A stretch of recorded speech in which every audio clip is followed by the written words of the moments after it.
Hi guys, welcome to week 16. Let's think about that then. Week 16 and to your next epic tune. So this week we're having a look at How Deep Is Your Love by the Bee Gees. Obviously covered by Take That as well in the 90s. You may be more familiar with that version.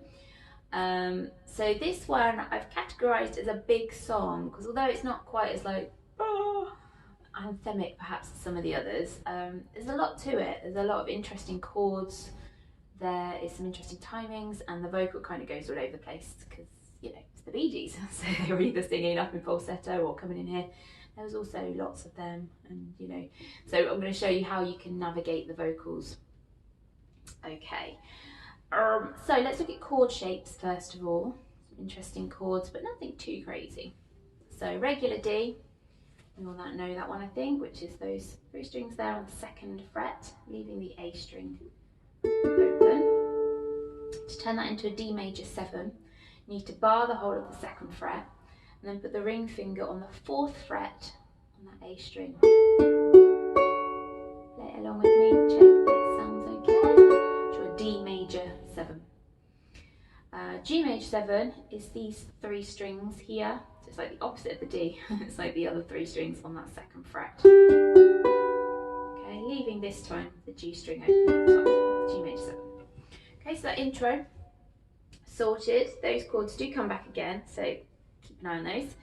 F sharp minor. So if you make an A chord shape, which I think we've all done before, so that's index finger on the first fret, the C string, middle finger on the G string, which feels like the top string at the top here. And then you need to put the ring finger on the, not the second one down, but the third one down from the top there. 1, 2, 3. The F sharp minor. It ends up feeling like a G7 shape, but all moved up a string. F sharp minor. G6, also known as E minor 7, and they interchange throughout the song.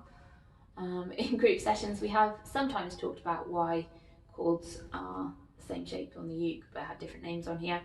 I'm not going to go into a whole theory lesson here today, but be safe in the knowledge that your G6 chord looks like a G without the ring finger, as does your EM7, E minor 7. Okay, G6 or E minor 7. B7, bar the whole of your second fret, middle finger on the C string here on the third fret. Later on we have a B minor 7, so the difference being B7 just says B7, B minor 7 is B little m7, and you just take off the middle finger, just bar the whole of the second fret. A little bit later on we have a C9. So we've done a few different C9s before, depending on the song and the sort of inversion and the position we want the chord. For this one we need to have the dominant 7th sounding within the chord. So that means we need the flattened 7th note in a C chord. So usually we do C7 like this. Okay, so we're going to keep that, and then we're going to add the 9 in from that. So the 9 is the D note, which is this string, this fret here. So C string, 2nd fret. Oh, such a lovely sounding chord. So nice. Okay, later on we have G minor 6, which is the same as C9 in this instance. So when you're coming in through there, just remember that your GM6 is the same as your C9. So that's index finger here where you usually play C7, middle finger on that second. Okay, I don't think there are any other chords that are going to jump out at you. Let's have a little look at timings. So there are some anticipated chords that kind of go with the vocal, and they're sort of here and there. So just follow along as I'm playing. Remember, you can stop and rewind and go back.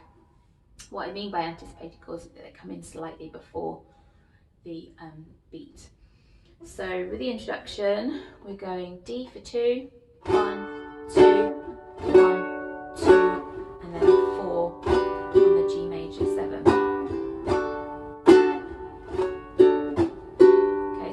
I'm going to give you like the amount of beats on the beats, but then I'll show you how the anticipation sometimes works. So it sounds really nice in the intro.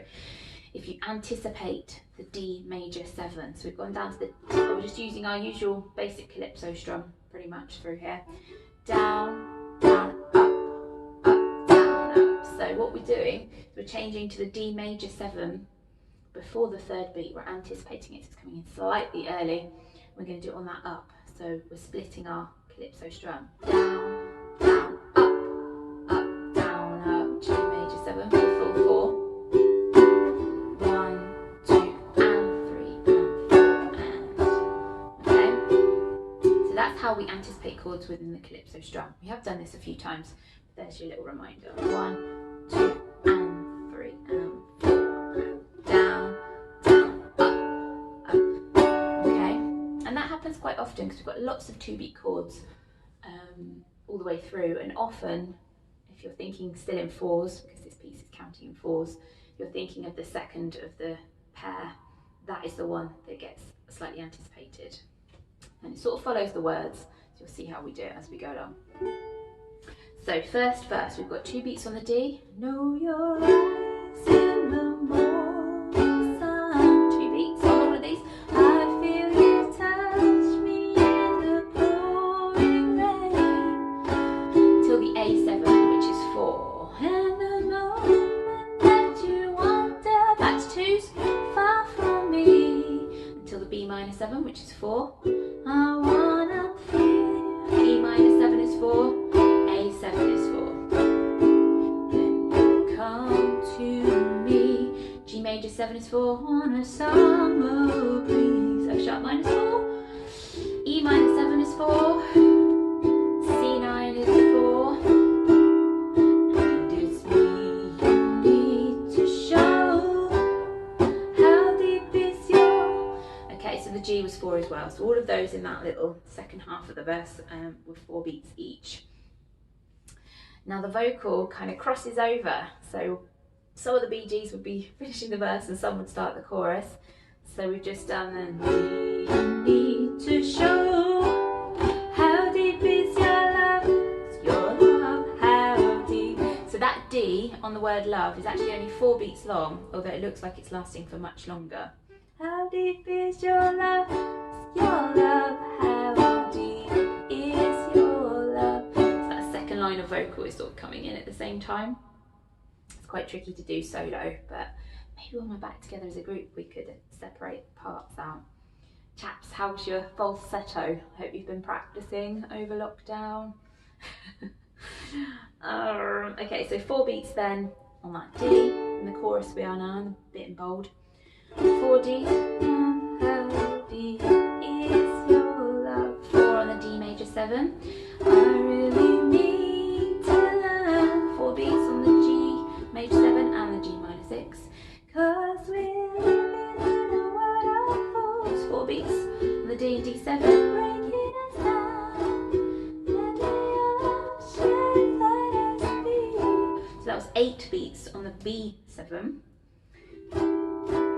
We belong to you. Okay, so the E minor 7 was 2 and the GM6 was also 2. 4. Retract. E minor 7 is 4. G minor 6 is 4. Now the D, basically again we've got that crossover at the end of the chorus that takes us into the verse. The D is only 2 beats, so think of it as the first D of the next verse. We're back to combinations of 2s and 4s now. 2 and B, D, F sharp minor, G6, these are all 2s, B7, E minor, F sharp minor, until the A7 over the word soul, that's 4 beats. You're the light in my deepest, darkest hour. So the D was 2, the F sharp minor was 2, B minor 7, we're back to our 4s now. So this is actually the same at the top, but I'll just finish saying them through. B minor 7's 4 beats, E minor 7's 4 beats, A7. Where are we?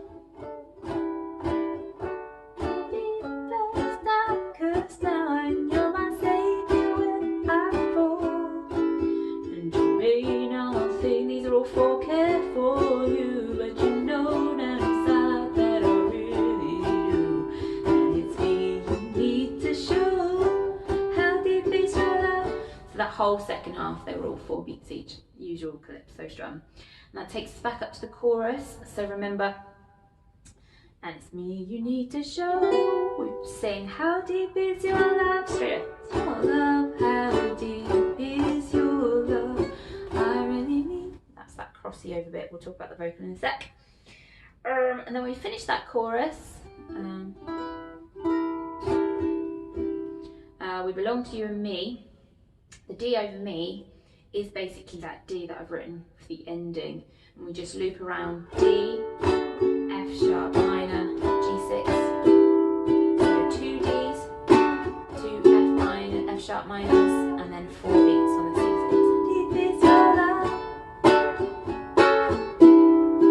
How deep is your love? 2, 3, 4. How deep is your love? And we'll finish on a D chord at the very end. You can jot that in. I've got that there already. Okay. So the vocal, for me, I tend to, I know your eyes in the morning sun. So we're up sort of highish there for the first part of the verse. As we come down, then you come to me on a summer's breeze. I take it down, because otherwise it goes, then you come to me on a summer's breeze. It goes really, really high there. So we're down, down, down, and it's me you need to show. And then we stay on that same note. How deep is your love? It's your... I can't quite get down there. Is your love? How deep is your love? Because if you go too high, then it's all way up too high. How deep is your love? Is your love? How deep is your love? Oh, I can't do that either. So I wish I was a Bee Gee, but I'm not. So I'm going to try. But forgive me in the recording if it goes a bit croaky. I'm going to try and dip down. So that's on the second, how deep is your love? It goes much lower. So let me just do that little transition if I can. To show how deep is your love? Your love, how deep is your love? I really need to learn. And then we get to stay sort of all in the same register there. That takes you really nicely back into the next verse. And the bit where we dip down is in the same place. So you're my saviour when I fall, and then we come down.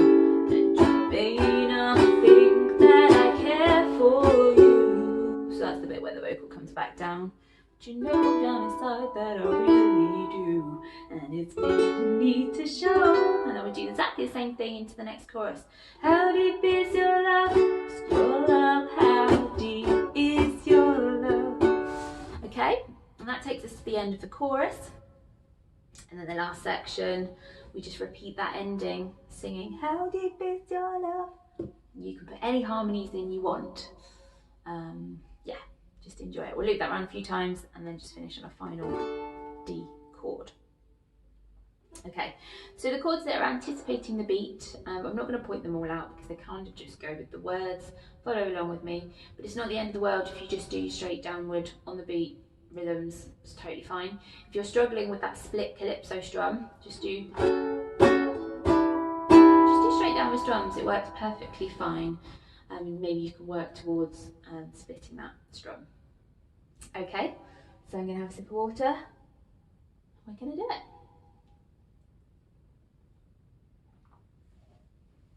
Enjoy this one. It's a great tune. Okay, for the intro. Oh, 1, 2, 3, 4.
All right then guys, have a superb week and I'll see you next week. Thank you.